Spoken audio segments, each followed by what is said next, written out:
అమరావతిలో చంద్రబాబు నాయుడు ఆంధ్రప్రదేశ్ ముఖ్యమంత్రి అయిన చంద్రబాబు నాయుడు గారిని కలిసిన టాలీవుడ్ హీరో నాగార్జున అసలు వీళ్ళిద్దరూ కూడా ఎందుకు సమావేశమయ్యారు? ఇది ఏదైనా పర్సనల్ ఇష్యూ గురించా లేదనంటే రాజకీయ పరమైన ఇష్యూ గురించా అని చెప్పి ఇప్పుడు మీడియా అంతా కూడా చాలా పెద్ద ఎత్తున చర్చనీయాంశంగా మారింది. ఎందుకు అనంటే వీళ్ళిద్దరి సమావేశం అనేది అంటే నటుడు నాగార్జున ఎవరైతే ఉన్నారో హీరో ఆయనకి ముఖ్యమంత్రి చంద్రబాబు నాయుడుకి మధ్య పెద్ద సత్సంబంధాలు ఉన్నట్టు వీళ్ళిద్దరూ కూడా ఎక్కువగా సమావేశమైన నేపథ్యాలు అనేవి లేవు. పైగా ఇక్కడ హీరో నాగార్జున ఎవరైతే ఉన్నారో ఈయన వైఎస్ఆర్సీపీ పార్టీకి కొంత సపోర్ట్ చేస్తారనే ఆరోపణలు ఉన్నాయి. గతంలో ఎంపీ టికెట్ కూడా ఈయనకి ఇస్తారు, ఈయన పోటీ చేస్తారు.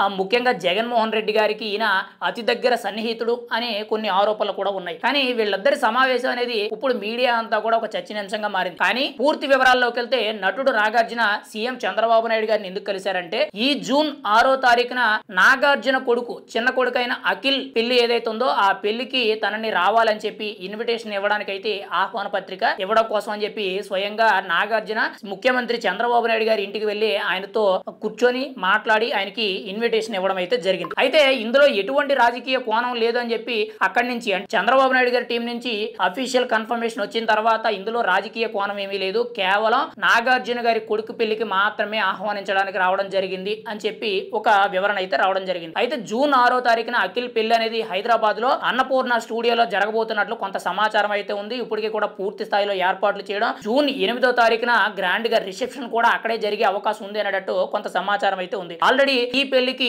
తెలంగాణ ముఖ్యమంత్రి అయిన సీఎం రేవంత్ రెడ్డికి జూన్ 1వ తారీఖున నాగార్జున అమలా దంపతులు ఎవరైతే ఉన్నారో వీళ్ళిద్దరూ కూడా స్వయంగా వెళ్లి సీఎం రేవంత్ రెడ్డిని కలిసి తనని పెళ్లికి ఆహ్వానించడం అయితే జరిగింది. అయితే ఆ తర్వాత కీలకంగా చూసుకుంటే రీసెంట్ గా నిన్న సీఎం చంద్రబాబు నాయుడు గారిని కలవడం కూడా జరిగింది. ఆయన్ని కూడా తన కొడుకు పెళ్లికి రావాలని చెప్పి ఆహ్వానించడం అయితే జరిగింది. అయితే ఈ పెళ్లికి ముఖ్యంగా రెండు తెలుగు రాష్ట్రాల్లో అటు ఆంధ్రప్రదేశ్ గానీ ఇటు తెలంగాణ కానీ ఈ రెండు తెలుగు రాష్ట్రాల్లో ఉన్న రాజకీయ ప్రముఖులు కానీ అండ్ మెయిన్ గా వ్యాపారవేత్తలు కానీ సినిమా ఇండస్ట్రీలో ఉన్న ప్రముఖులు కానీ ఇంకా తమిళనాడు ఇండస్ట్రీలో ఉన్న ప్రముఖులు కానీ హీరోలు కానీ ఇంకో వైపు బాలీవుడ్ లో ఉన్న ప్రముఖ హీరోలు కానీ నిర్మాతలు కానీ బిగ్ బిగ్ సెలబ్రిటీలు అందరూ కూడా రాబోతున్నట్టు ఒక సమాచారం అయితే ఉంది. ఏది ఏమైనా సరే అక్కినేని ఫ్యామిలీలో ఇదే చివరి పెళ్లి కాబట్టి చాలా గ్రాండ్ గా జరిగే అవకాశం అయితే ఉంది. గతంలో నాగ చైతన్య శోభిత పెళ్లి అనేది అన్నపూర్ణ స్టూడియోలో కూడా చాలా గ్రాండ్ గానే జరిగిందని మనం అయితే చెప్పుకోవచ్చు. కానీ దానికి మించిన గ్రాండ్ గా ఇప్పుడు అఖిల్ పెళ్లి అనేది జరగబోతున్నట్టు కొంత సమాచారం అయితే వినపడుతుంది. అయితే అఖిల్ పెళ్లి అనేది జూన్ 6వ తారీఖున గత ఏడాది నవంబర్ 26వ తారీఖున వీళ్ళిద్దరికీ కూడా నిశ్చితార్థం చేసుకోవడం జరిగింది. హైదరాబాద్ కు చెందిన ఒక ప్రముఖ